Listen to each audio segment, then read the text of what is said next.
Hi everyone, welcome to my YouTube channel. तो आज का हमारा वीडियो है अभिप्रेरणा का सिद्धांत, यानी अभिप्रेरणा के सिद्धांत पर आज के इस वीडियो में हम डिस्कस करेंगे। तो आप लोग वीडियो पर कंटिन्यू बने रहिएगा, जो कि सीटेट एग्जाम यानी सीडीपी के लिए जो है, तो ये वीडियो बहुत ही महत्वपूर्ण होने वाला है। तो आइए हम चलिए वीडियो स्टार्ट करते हैं। तो इसमें देखिएगा अभिप्रेरणा के सिद्धांत के अंतर्गत तो सबसे पहला है मूल प्रवृत्त्यात्मक सिद्धांत, यानी अभिप्रेरणा के सिद्धांत के अंतर्गत तो सबसे पहले मूल प्रवृत्त्यात्मक सिद्धांत देखिएगा। तो इसकी डिफिनेशन देख लीजिएगा कि सर्वप्रथम विलियम मैकडूगल ने जो है मनुष्य और जीव जंतुओं के व्यवहार की व्याख्या करने के लिए मूल प्रवृत्त्यात्मक सिद्धांत का प्रतिपादन किया था। यानी क्वेश्चन में पूछा जा सकता है कि मूल प्रवृत्त्यात्मक सिद्धांत के प्रतिपादक कौन है, तो इसका राइट आंसर हो जाएगा विलियम मैकडूगल। विलियम मैकडूगल जो है तो ये मनुष्य और जीव जंतुओं के व्यवहार की व्याख्या करने के लिए मूल प्रवृत्त्यात्मक सिद्धांत का प्रतिपादन किया था। अब विलियम मैकडूगल को मूल प्रवृत्ति का जनक माना जाता है। विलियम मैकडूगल को जो है तो मूल प्रवृत्ति का जनक माना जाता है।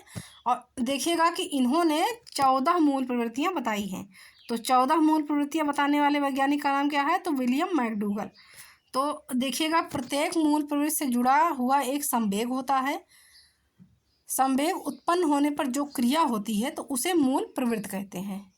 संवेग उत्पन्न होने पर जो क्रिया किया जाता है, चाहे क्रोध का संवेग हुआ, चाहे खुशी का संवेग हुआ, तो ऐसे संवेगों को उत्पन्न होने पर जो क्रिया हम करते हैं तो उसे कहते हैं मूल प्रवृत्ति। अब देखिएगा कि मुख्य संवेग विलियम मैकडूगल के अनुसार कितने हैं, तो 14 मुख्य संवेग इन्होंने प्रतिपादित किया है। पहला है भय, पलायन, क्रोध, युद्धसा, भूख, भोजनान्वेषण, घृणा, प्रियता, वात्सल्य, पुत्र कामना, कष्ट, संवेदना।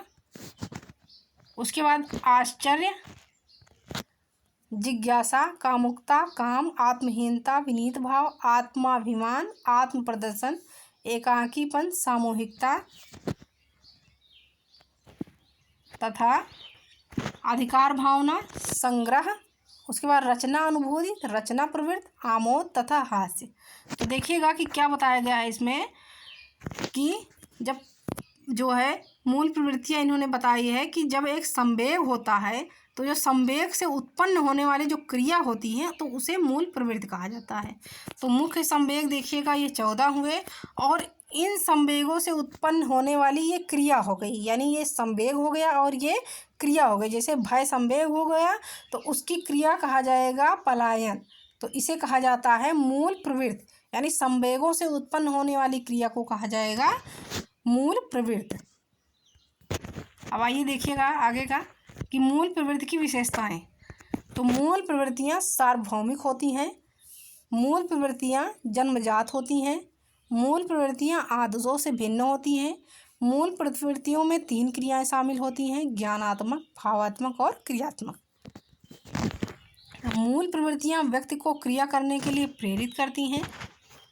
मूल प्रवृत्ति व्यक्ति के व्यवहार को संचालित करती हैं। मूल प्रवृत्तियों की मात्रा सभी व्यक्तियों में समान नहीं होती है तथा मूल प्रवृत्तियां परिवर्तनशील होती हैं। मूल प्रवृत्तियां जो होती हैं तो वो परिवर्तनशील भी होती हैं। अब अगला पॉइंट देखिएगा कि मनोविश्लेषणात्मक सिद्धांत। तो इस सिद्धांत के अनुसार और चेतन में अमित इच्छाएं व्यक्ति को क्रिया करने के लिए प्रेरित करती हैं। अब तीसरी वाला देखिएगा, तीसरा नंबर का कि उपलब्धि अभिप्रेरणा सिद्धांत। तो उपलब्धि अभिप्रेरणा सिद्धांत के अंतर्गत देखिए कि इस सिद्धांत का प्रतिपादन डेविस मैकक्लीलैंड के द्वारा किया गया है। यानी उपलब्धि अभिप्रेरणा सिद्धांत का प्रतिपादन तो इसे किया गया है डेविस मैकक्लीलैंड के द्वारा। इनके सहयोगी एटकिंसन व होयनगा डेविस मैकक्लीलैंड हार्वर्ड विश्वविद्यालय के मनोवैज्ञानिक थे।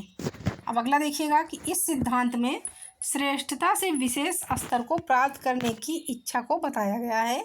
उसके बाद में है कि इसमें व्यक्ति वहाँ तक पहुँचने की चाह रखता है जहाँ तक प्रयासों के द्वारा पहुँचा जा सकता है। अब देखिए कि इस सिद्धांत में चाह व्यक्ति की क्रिया करने के लिए प्रेरित करती है। यानी इस सिद्धांत में जो है उपलब्धि अभिप्रेरणा सिद्धांत में जो है तो चाह व्यक्ति को क्रिया करने के लिए अभिप्रेरित करती है। अब अगला सिद्धांत देखिएगा आवश्यकता पदानुक्रमिक सिद्धांत। तो आवश्यकता पदानुक्रमिक सिद्धांत के अंतर्गत देखिए कि इस सिद्धांत के प्रवर्तक मैस्लो हैं। यानी आवश्यकता पदानुक्रमिक सिद्धांत के तो इसके प्रवर्तक मैस्लो हैं। अब मैस्लो के अनुसार 5 आवश्यकताएं व्यक्ति को कार्य करने के लिए प्रेरित करती हैं। अब देखिएगा उन 5 आवश्यकताओं को। तो पहली आवश्यकता है दैहिक आवश्यकता, सुरक्षा की आवश्यकता, स्नेह की आवश्यकता, सम्मान की आवश्यकता और आत्मानुभूति की आवश्यकता। तो ये हो गया मैस्लो के अनुसार आवश्यकता पदानुक्रमिक सिद्धांत। तो इसमें इन्होंने 5 आवश्यकताएं जो है दिया है, जिसमें जो है व्यक्ति को कार्य करने के लिए प्रेरित करती हैं। अब अगला देखिएगा संतुलन स्थैर्य सिद्धांत। तो संतुलन स्थैर्य सिद्धांत के अंतर्गत देखिए कि इस सिद्धांत को लोकप्रिय बनाने का श्रेय जैकलिन होकर व एप्पल को जाता है। यह सिद्धांत और असंतुलन की स्थिति में भी संतुलन बनाए रखने के लिए प्रेरित करता है। यानी संतुलन स्थैर्य सिद्धांत, तो ये सिद्धांत असंतुलन की स्थिति में भी संतुलन बनाए रखने के लिए प्रेरित करता है। अब अगला देखिएगा सक्रियता सिद्धांत। तो सक्रियता सिद्धांत के अंतर देखिएगा कि यह व्यवहार की दक्षता पर बल देता है, इसलिए मांसपेशियों को सक्रिय बनाने के लिए प्रेरित करता है। यानी सक्रिय सिद्धांत जो है तो ये व्यवहार की दक्षता पर बल देता है और मांसपेशियों को सक्रिय बनाने के लिए प्रेरित करता है। अब अगला सिद्धांत देखिएगा अभिप्रेरित करने के तरीके या विधियाँ। इस सिद्धांत के अंतर्गत यानी सक्रियता सिद्धांत के अंतर्गत तो अभिप्रेरित करने के तरीके या विधियाँ देखिएगा। तो पहला है असफलता का भय दिखाकर, उसके बाद प्रशंसा एवं निंदा द्वारा, उसके बाद तीसरा है आवश्यकताओं का ज्ञान कराकर, फोर्थ है कि प्रतियोगिताओं का आयोजन कराकर, श्रव्य दृश्य सामग्री के प्रयोग द्वारा, 6 नंबर है कि विद्यालय में कक्षा के उचित वातावरण द्वारा, 7वां नंबर है कि पाठ सहगामी क्रियाओं के आयोजन द्वारा, उसके बाद में है कि आकांक्षा का स्तर जानकर, 9 है प्रतिस्पर्धा की भावना जागृत करके, उसके बाद देखिएगा 10वां है कि सफलता का अभाव कराकर। अब अगला देखिएगा कि अधिगम में अभिप्रेरणा का महत्व, यानी सीखने में अभिप्रेरणा का क्या महत्व है।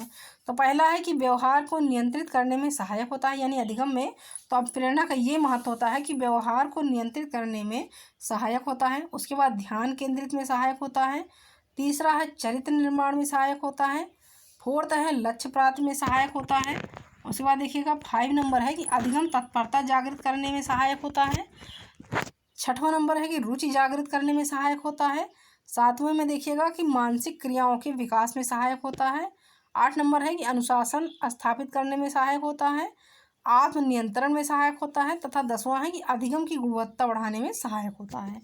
यानी अधिगम में अभिप्रेरणा का महत्व देखिएगा तो 10वें नंबर पर दिया गया है कि अधिगम की गुणवत्ता बढ़ाने में सहायक होता है।